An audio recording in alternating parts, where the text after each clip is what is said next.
তাহসানের আবেগঘন শেষ কনসার্ট, গানের জগতে শেষ বিদায়। দেশের জনপ্রিয় অভিনেতা ও সঙ্গীত শিল্পী তাহসান খান মেলবোর্নে তার শেষ কনসার্টে ঘোষণা দিয়েছেন সঙ্গীত ক্যারিয়ারও ধীরে ধীরে গুটিয়ে নেবেন। ভিডিওতে দেখা যায় স্টেজে দাঁড়িয়ে তাহসান বলেন, এটাই আমার শেষ কনসার্ট।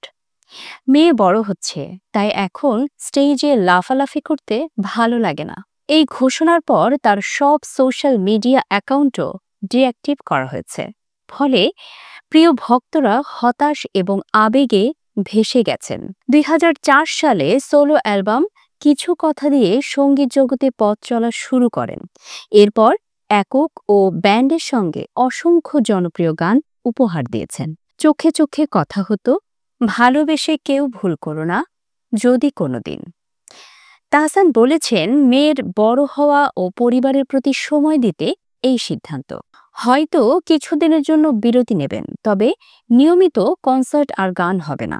দীর্ঘ ২ দশকেরও বেশি সময় ধরে মানুষের হৃদয়ে জায়গা করা এই তারকার বিদায়।